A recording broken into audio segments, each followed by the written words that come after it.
Hi everyone, this is Matt. We're continuing our series on interventional electrophysiology, and today we're starting the series on the heart rhythm disturbances, and we're going to speak about bradycardia.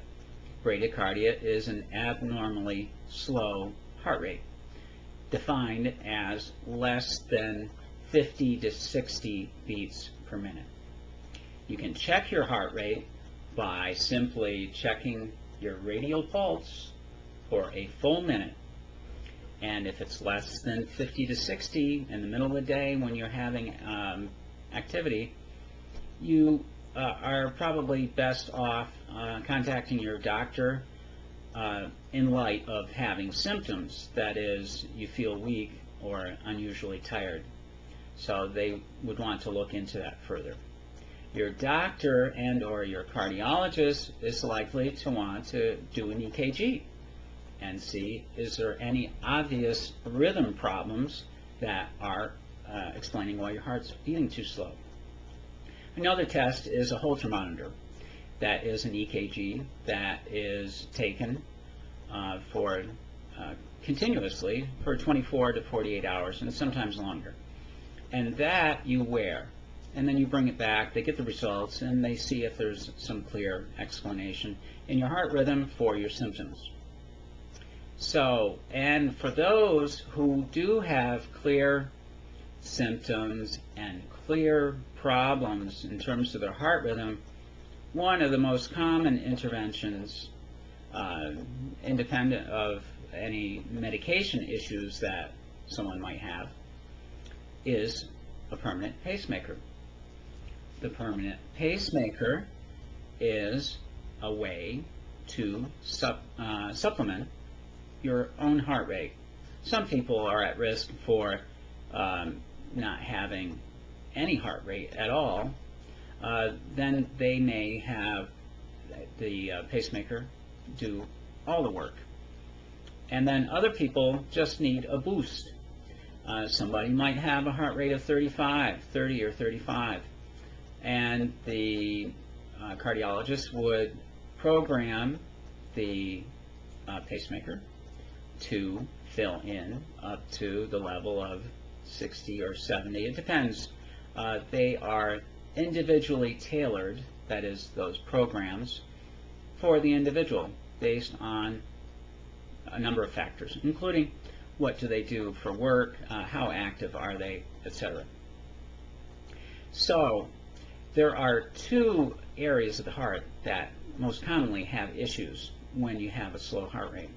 One is the SA node, and I've gone into the SA node, the pacemaker of the heart, in a previous video, and the AV node. And the AV node is found between the atria and the ventricles, and I also did a video on the AV node. So, the pacemaker of the heart, I mentioned in the introductory presentation, can have problems for a number of reasons, including if you had a heart attack in the past, congenital problems, that is, you're born with an SA node that doesn't work so well, medications, aging, and vascular problems. So the AV node, and I'll close with this presentation, can have also problems in terms of not conducting all of the normal beats that should be conducted onto the ventricles, and that is abnormal, and it can result in bradycardia, too slow a heart rate. So I will close with this presentation from Professor Klaus Schmidt, and we'll look at this very closely so you can actually see what is happening. This is heart block, 2-to-1 heart block. So we'll bring this up very close, and we're going to focus on the HBE catheter, which is the His bundle catheter. And if you look from the HBE across, what you'll see is A is an atrial signal, H is a His bundle, which is essentially the area of the AV node, and the V is the ventricle. So there in the first instance, you see an atrial spike, a His bundle spike, a ventricular spike. Then you see an atrial spike, a His bundle spike, and guess what? No ventricular spike. This is 2-to-1 heart block. If you continue on, you'll see the atrial spike, the His bundle spike, the ventricular spike. And then in the next heartbeat, you have the atrial spike, the His bundle spike, and no spike. There's no ventricular spike. So that is 2-to-1 heart block. That leads to bradycardia, and that can be enough to cause somebody to have symptoms. So that's essentially bradycardia. There can be some other causes of it, but those are the basics.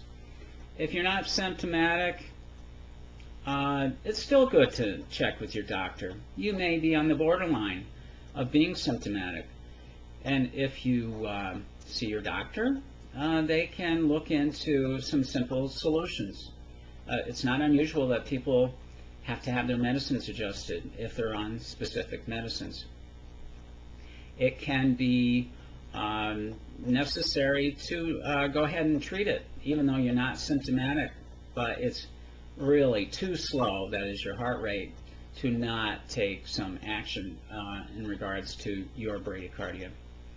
And that is bradycardia. And we'll be back with other heart rhythm disturbances in the future. Have a great evening.